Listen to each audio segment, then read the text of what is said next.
Krásný den, holky, já vás vítám u nového videa a tohle video je listování Brightbookem, což je online šablona, kterou si můžete přetvořit přesně podle sebe. Je to interaktivní a to je na tom to boží. Takže každý ten Brightbook může vypadat úplně jinak a můžete si ho přetvořit přesně podle vašich představ. Tak jdeme na to, má to nějakých necelých 270 stran a chci to stihnout do 10 minut, takže musíme to prolítnout. Začíná to obsahem, je to rozdělený na 21 nějakých kategorií, takže jsem dala tam obsah, aby se vám v tom líp orientovalo, co tam vlastně všechno najdete. A začíná to vlastně vaším příběhem, jak jinak. Můžete si tam napsat, jak jste se potkali, dát si tam vaše jména, fotky, prostě je to na vás, co tam budete chtít. Pro vás důležité věci. Začínala jsem to tvořit tak, aby první, co jste si udělali nějakou představu, nějakou vizualizaci toho, co vlastně je pro vás důležitý a na té svatbě chcete. Takže můžete si tam dávat prostě fotky, prostě přesně to, co vy na té svatbě chcete. Jaké barvy vybrat, barevnou paletu, koncept a téma svatby, vaši představa stolů a židlí, vzhledu, prostě je tam toho opravdu strašně moc. Brightbook můžete tvořit na počítači, v telefonu, ale klidně i na tabletu, pokud jste šikovní a umíte hezky kreslit, můžete si tam dokreslovat prostě podle vaší libosti. Vizualizace družiček a hostů, tohle třeba u toho se na chvilku zastavím, to je paleta barev pro hosty. Udělala jsem to tak, že si tam vlastně můžete zvolit barvy, které hosté by měli mít na sobě, nebo který byste chtěli, aby měli mít na sobě. A dala jsem tam i který si nepřejete mít na sobě, že třeba nechcete, aby měli na sobě bílou a černou. To už je na vás, můžete to tam nechat, nemusíte. Můžete si pak stáhnout tu stránku a poslat to e-mailem všem hostům. A pro ně to bude zase fajn, že se budou mít čeho držet a bude to pro ně nějaký záchytný bod. Vizualizace hostiny, termín svatby, vizualizace družiček a družby, tady si vypisujete vlastně svědkyni, družičky, svědka, družbu, představa šatů, obleku, oblečení svatebního jako celkově, make-upu, účesu, doplňků, představa družiček, zase skvělý, třeba poslat tu paletu, aby si ty družičky podle toho mohly koupit ty šaty. Jako další tady je naše představa družby. To stejný můžete poslat družbě, že chcete, aby měli modrý obleky, třeba se zelenou nebo růžovou kravatou, aby byli všichni prostě stejně barevný. Svatební plánovač. Tady už si zaškrtáváte, dopisujete, co je pro vás důležitý, na co nesmíte zapomenout krok za krokem. V bodech, jak to bude probíhat obřad a hostina. Výběr dodavatelů, na co si dát pozor. Fakt jsem to rozepsala, abyste se měli čeho chytit. Kdo vám bude dělat vlasy, kdo vám pomůže s choreografií, kdo převezme roli koordinátorky, protože si myslím, že tohle ty svatebník a Brightbook je právě pro nevěsty, který třeba nechtějí nebo nemůžou mít koordinátorku, protože na ní nemají budget. Jak rozdělit úkoly, sem si můžete dát fotky z třeba svých kamarádek, kamarádů a pak sem dáte úkol a zaúkolovaný. Takže krásně v tom budete mít přehled. Svatební místo, tady si vypisujete vlastně ty místa, na kterých jste byli, místo obřadu, jídlo a catering, jak spočítat jídlo, alkohol, místo hostiny, soupis alergenů, to je taky skvělá věc. Varianta svatební menu 1, 2, vybrané drinky, nápojový lístek, fotograf a kameraman, zase si vypíšete, jaký chcete fotky s nevěstou, se ženichem, během obřadu, během hostiny, inspirace fotek, třeba z Pinterestu máte nějaký vybraný fotky, který se vám líbí a je fajn dát si je právě sem, ukázat to pak fotografovi, jestli se vlastně skloubí ta vaše představa s jeho. Hudba a kapela. Hudba na obřad, zase si tam vypisujete písničky. Dekorace, vypisujete si, co, jaký dekorace chcete. Plán dekorací na obřad. Tohle je moje představa toho, že si sem dáte třeba na hostinu, takže si sem dáte třeba bílej talíř, napíšete si, že bílých talířů je potřeba dezertních, 50 kusů, popis třeba, že budete mít půjčený tam a tam, nebo zajistí, místo, kde budete mít hostinu, ale budete vědět, jak ty talíře vypadají, takže si je třeba vyfotíte nebo jsou to klasický bílý talíře, takže si je tam dáte.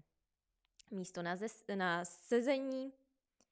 Tady si zase vizualizujete, takže sem si můžete dát ty bílý talíře, sem si dáte fotku květiny, sem třeba svícnu, podle toho, co na tom stole chcete, můžete si to měnit a vizualizovat přesně podle toho, aby to vypadalo tak, jak vlastně chcete, aby to vypadalo.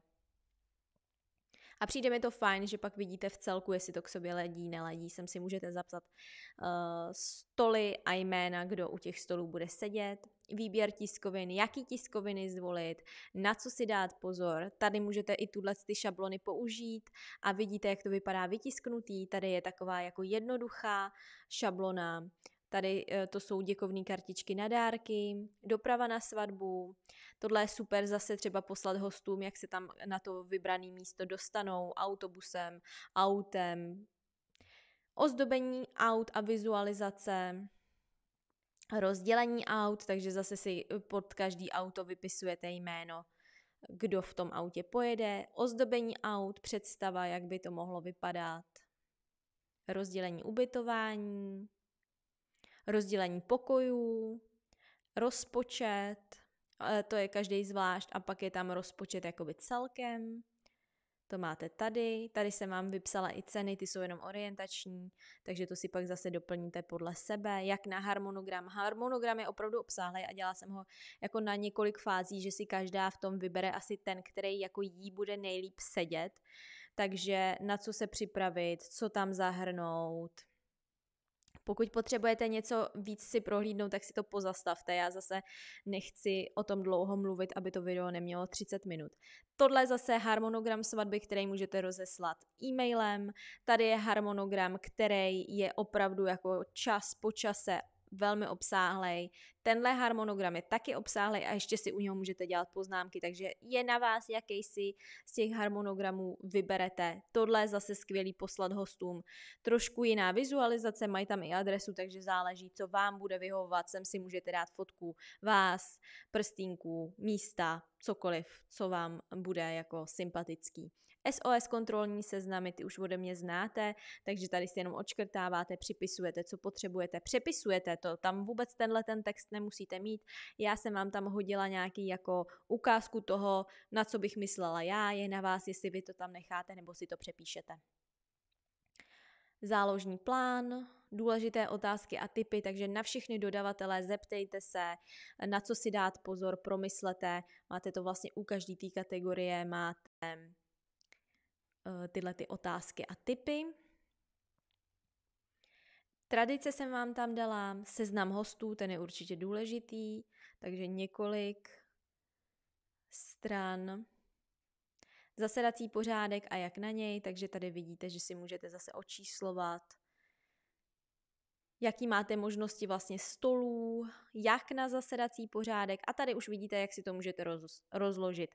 Tady vlastně je nevěsta, ženich, tady jsou takhle 4 kulatý, 1 oválnej, uprostřed taneční parket a vy tady máte prázdnou stranu, kterou si můžete překopírovat tady z těch vybraných stolů, který jsem vám ukazovala, nebo si můžete poupravit tuhle stranu. Je to čistě na vás, jak si to uděláte, jak vám to bude vyhovovat. Tady je zasedací pořádek, zase číslo stolů a můžete si tam zapsat alergie, jaké dárky pro hosty a jestli vůbec dárky volit. Takže 1 kapitola. Jaké chcete trendy? To je skvělá věc, tady si můžete vypsat ano, ne, jestli chcete, nechcete. Teďkon je velmi populární QR kód na sdílení fotek, takže máte tady i malé instrukce ode mě. Jestli chcete nějaký videa, reels, to už pak záleží na vás. Svatební cesta, inspirace, na co nezapomenout. Ještě sledování detailů, jak se v den svatby nezbláznit, takový body a roční kalendář. Takže takhle vypadá Bridebook, který má nějakých necelých 270 stran. Je to určitě skvělý, že si ho můžete přebarvit, přetvořit, vložit si fotky. Je to ekologický, můžete prostě tvořit, pokud vás takováhle jako věc baví, tak je to určitě skvělý a na konci svatby si ho můžete klidně i vytisknout a nechat si ho jako památku. Dejte mi schválně vědět, co na to říkáte, jestli se vám to líbí, protože je to takový dost jako netradiční a v České republice jsem to ještě úplně neviděla, takže mi dejte vědět, jestli je to dobrý nápad, jestli se vám to líbí a přijde vám to dobrý a já se na vás budu těšit u dalšího videa. Tak se mějte krásně a ahoj!